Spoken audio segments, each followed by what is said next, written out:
Number 1، اپنی زبان کو قابو میں رکھو۔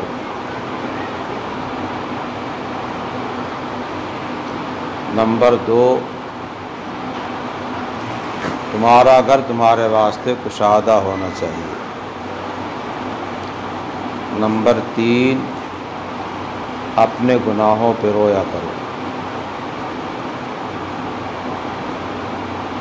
ایک تقریر ہو گئی، یہ بات ہو گئی نا۔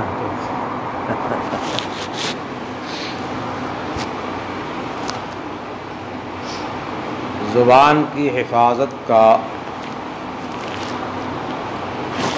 بہت زیادہ اہتمام کیا گیا ہے شریعت میں، بہت تاکید ہے۔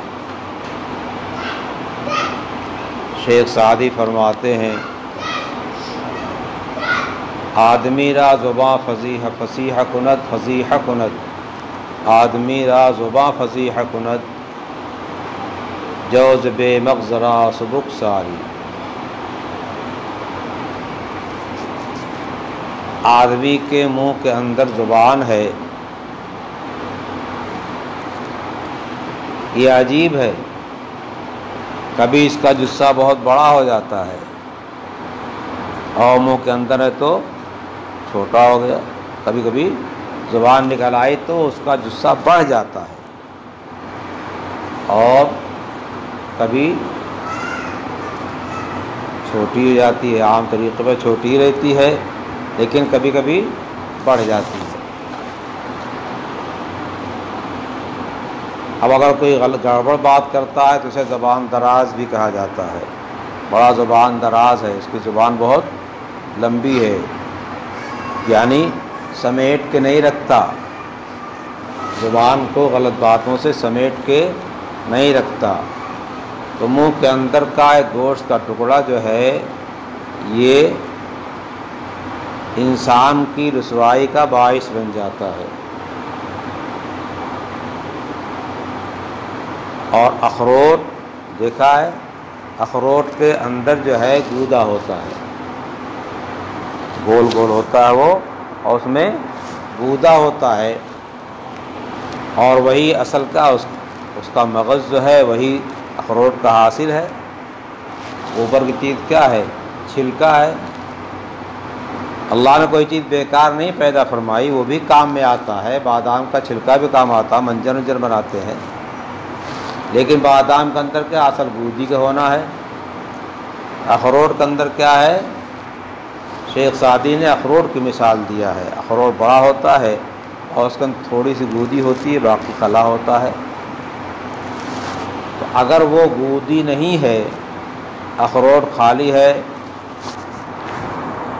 توڑا اور جب دیکھا آج جاننے والے سمجھ جاتے ہیں، تو اخروٹ کے اندر سے گودے کا نہ ہونا، اس کا خالی ہونا کیا ہے؟ اس کی رسوائی اور ناقدری کا باعث ہے، اور انسان کے منہ کے اندر زبان جو ہے موجود ہونا اس کا جو ہے یہ رسوائی کا باعث اس کے واسطے ہے نا۔ کسی کو بے تکی گالی دے دیا تو بہت شرافت سے پیش آئے گا نا، کسی کے بے تکی گالی دے دیا تو کیا ہوگا؟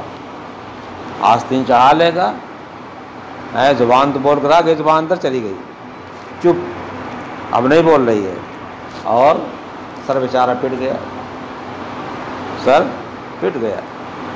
اسی لیے اعضاء بھی کیا ہیں؟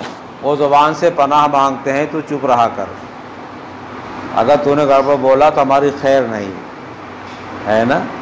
ہاں، کوئی لاٹھی اٹھا لے گا، کوئی کچھ کرے، کوئی کچھ کرے گا، حالات ہیں۔ تھوڑی سی بد زبانی جو ہے اور بہت زیادہ پریشانی کے باعث بن جاتی ہے نا۔ ایک جملہ چھوٹا سا بیوی کو بول دیا تو کیا ہوا؟ معاملہ تمام ہو گیا ہے نا۔ ایک جملہ تھوڑا سا بول دیا کفر کا، ایمان سے نکل گیا۔ اس لیے زبان کی حفاظت فرم دیا گیا ہے، لیکن زبان بیکار نہیں پیدا کی گئی، حفاظت کرنے کی ضرورت کیا تھی؟ اسی زبان کے ذریعے سے کلمہ طیبہ پڑھ کر کے ہم نے اپنا داخلہ ایمان میں کرایا۔ مومن گھر میں پیدا ہوئے اسی قدر نہیں معلوم ہوتی ہے۔ مومن کے گھر پیدا ہونے کی وجہ سے قدر نہیں معلوم ہوتی، ورنہ جن لوگوں کو ایمان کتابوں کے مطالعے کے بعد ملا ہے وہ قدر جانتے ہیں کہ ایمان پہلے نہیں تھا اور پھر ملا۔ اسی زبان سے قرآن کریم کی تلاوت کرتے ہیں تو ایک حرف پہ 10 حرف پڑھنے کی نیکی ملتی ہے نا۔ ایک قرآن ختم کریں گے آپ کو 10 قرآن پاک ختم کرنے سے ثواب ملے گا، ہے نا۔ کسی کو کلمہ حسن کہہ دیں گے، تبلیغ کر دیں گے، کسی کو اس بیماری میں تسلی دلا دیں گے تو ثواب کا ذریعہ ہے نا۔ کلمہ خیر بولیے تو زبان جو کیا بہت کام کی ہے، اور کلمہ خیر نہ بولیے تو بہت بیکار ہے۔ ہاں قیداب لکھا ہے، جراحات السناء لہت تیام ولا التام ما جرح اللسان، کہیں لگ گیا چاقو سے، ٹانگی سے، کسی طرح سے آہستہ آہستہ زخم بھر جائے گا، ٹھیک ہو جائے گا، خیال میں رہتا صاحب کو زخم ہوا ہے۔ لیکن اگر کسی کو زبان سے کچھ کہہ دیا ہے، کیا کہے گا؟ ہم اس کو زندگی بھر نہیں بول سکتے، زندگی بھر نہیں بول سکتے ہم، کچھ بھی ہو، ملنا جلنا ہو جائے، سب کچھ ہو جائے، لیکن جو زہر اگلا ہے وہ ہم بھول نہیں سکتے۔ معاف کر دے کہ جب ہم بھول گئے، نہیں بھول گئے لیکن بھولا نہیں، بھول گئے اس لحاظ سے تم سے نہ دنیا کے بدلہ ہے نہ آخرت میں۔ معافی کا حاصل کیا ہے؟ نہ دنیا کے بدلہ نہ آخرت میں، لیکن نکل جائے دل سے وہ نکلتا اکلتا نہیں ہے۔ اسی لیے آدمی کو ایک دوسرے سے ہوشیار رہنا چاہیے، کب کون اذیت پہنچا دے بہرحال۔ تو زبان کی حفاظت ہماری ذمہ داری ہے۔ بیٹھے رہتے ہیں ان کی غیبت شروع کر دیتے ہیں۔ غیبت جو ہے یہ بہت سخت گناہ ہے، اور قرآن نے بھی اس کی مذمت کیا ہے، حدیث پاک میں بہت مذمت کی گئی ہے۔ غیبت کرنا کیا ہے؟ اپنے بھائی کا گوشت کھانا ہے، اپنے بھائی کا گوشت کھانا ہے۔ یحب احدکم ان یاکل اخیہ میتا فکرہتموہ، تم میں کوئی آدمی جو ہے اپنے بھائی کا گوشت کھائے گا، اللہ تعالیٰ فرماتے ہیں نہیں کھاؤ گے، تم پسند نہیں کرو گے اس کو۔ تو غیبت کرنا جو ہے وہ اسی کے مثل ہے، اس کی آبرو لے رہا، گوشت نہیں کھا رہا لیکن اس کی آبرو لے رہا ہے، اس کی برائی کر رہا ہے۔ اللہ کے حبیب نے فرمایا صلی اللہ علیہ وسلم کہ اپنی زبان پر پابندی لگاؤ، اس کی حفاظت کرو۔ یہ طریقے سے آنکھ کی حفاظت کرے غلط چیز سے، کان کی حفاظت کرے غلط چیز سے، اعضاء و جوارح کی حفاظت کرے غلط چیز سے۔ حملے کا علیہ لسان کا اس میں تھا، یہ مسئلہ ہو گیا۔ دوسرا مسئلہ کیا ہے؟ وَلْيَسَعْكَ بَيْتُكَ، اللہ تعالیٰ نے جس کو جہاں زمین دے دیا، جائیداد دے دیا، مکان دے دیا، بس وہیں پڑا رہے اور اسی سے اللہ تعالیٰ کا قرب حاصل کرتا رہے، بلا وجہ یہاں کی وہاں نہ پکا بھائی یہاں چھوڑ کر ہم تو فلاں جگہ چلے جائیں گے، یہاں بڑے دشمن ہیں، وہاں دشمن نہیں ملیں گے، کوئی گارنٹی ہے؟ اللہ میں کہیں لکھوا لائے ہیں؟ نہیں ہے نا۔ ہاں البتہ اگر کسی جگہ رہ کر کے شرائع پر عمل نہ ہو سکے، دین کے مذہب پر عمل نہ ہو سکے، دین پر مذہب پر، تو اس جگہ چھوڑ دو۔ بعض صورتوں میں واجب ہو جاتا ہے، فرض ہو جاتا ہے، وہی ہجرت ہے۔ جہاں دین کے احکام پہ عمل نہ ہو سکے اس جگہ کو چھوڑ کر کے دوسری جگہ جا کر کے سکونت اختیار کر لینا چاہیے، ہے نا۔ دوسری کا زیادہ نفع ہے، یہاں کم ہے، چلو بھائی اس کی برائی نہیں کرتے، دوسری کا زیادہ نفع ہے، ہم کو جہاں زیادہ نفع ہوگا ہم وہیں مکان بنا لیں گے، وہیں رہ لیں گے۔ ہاں کہیں جا کے میدان مدرسہ قائم کر دیا اور وہیں مکان بنا لے، وہیں رہ گئے، اب وہاں مدرسے خدمت کر رہا، لوگوں کو دیکھ بھال کر رہا، تو چلو ٹھیک ہے، اچھا ہے۔ لیکن ہمارے ہاں جو ہے بس گھر میں سے نکل کے کہاں؟ چوراہے پر، یہ کم سے کم اگر سرامیر بازار نہیں آ سکے تو بستی چوراہا تو وہاں پہنچ ہی جائیں گے۔ وہاں بڑی رحمت برستی کیا مسجد سے زیادہ؟ اپنے گھر میں تلاوت کرنے سے، ذکر کرنے سے یا خاموش بیٹھنے سے زیادہ رحمت برستی ہے، بندگائی بھی ہوتی ہے، ان کی تو ہو ہی جاتی ہے، کبھی کسی ساتھ بھائی بھی ہو جاتی ہے۔ اس لیے اس روایت کا مطلب یہ ہے کہ بلا ضرورت اپنے گھروں سے نہ نکلو، تمہارا گھر تمہارے واسطے ہی وسیع، تمہاری ہی واسطے، تمہارا گھر ہی تمہارے واسطے وسیع ہونا چاہیے، وہیں رہو، دور نہ کرو۔ اور جو آج عادت ہے، جیب میں پیسے ہیں تو پھر یہاں سے وہاں، کتنے تو پیسے جیب میں ہیں اور ٹہلتے رہتے ہیں، دلی ٹکٹ ہے وہاں سے بنگلور کا ہے، بنگلور سے کہاں کا ہے، کہاں سے کہاں کا، اور کوئی کام نہیں۔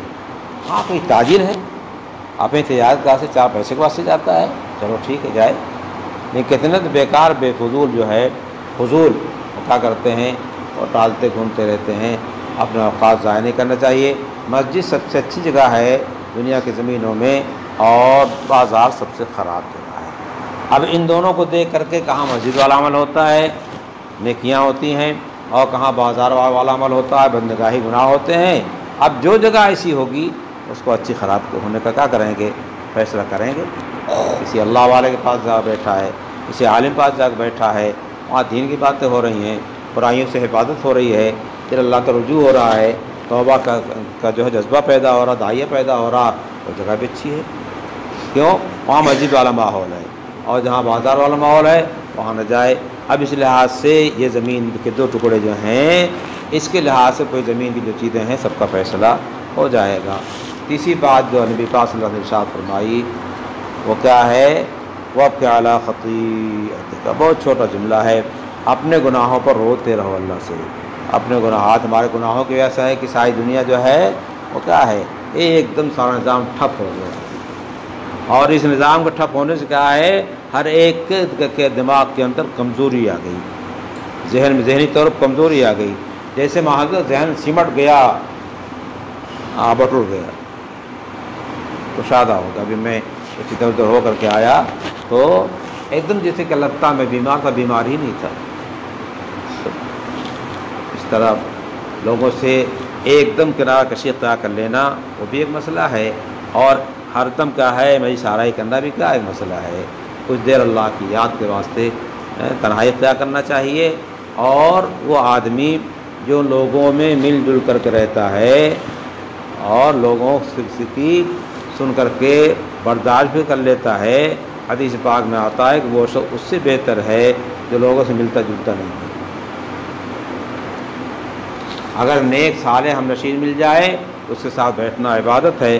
الجلیس الصالح خیر من الوحدہ والوحدہ خیر من الجلیس السوء، اگر جلیس صالح ہے تو تنہائی سے بہتر ہے، جلیس ملتا ہے وہاں تو آخرت کی باتیں ہوتی ہیں، ترقی کی باتیں ہوتی ہیں، اور جلیس سوء جو ہوتا ہے برا ہم نشین، اس سے اچھا ہے کہ تنہا رہو، اس کے پاس مت بیٹھو۔ تو یہ ہم سے ہوتا رہتا، زبان ہماری غلط استعمال ہوتی رہتی ہے، آنکھ غلط استعمال ہوتی رہتی ہے، کان جو ہے غلط استعمال کر لیتے ہیں، تو اللہ سے توبہ کرتے رہیں۔ اور ہم تو مرکب خطا و نسیان ہے ہی۔ ایک بزرگ فرماتے ہیں استغفار یحتاج الی استغفار کثیر، ہمارا استغفار بھی بہت زیادہ استغفار کو چاہتا ہے، محتاج ہے۔ کیوں؟ ہم اپنے استغفار میں بھی جس طریقے سے اللہ کے سامنے اپنے گناہوں کی معافی پیش کرنا چاہیے تھا اس طریقے سے پیش نہیں کر سکے، ہم سے کوتاہی ہو گئی، اسے ہم اپنے استغفار پر استغفار کرنا چاہیے۔ اللہ توفیق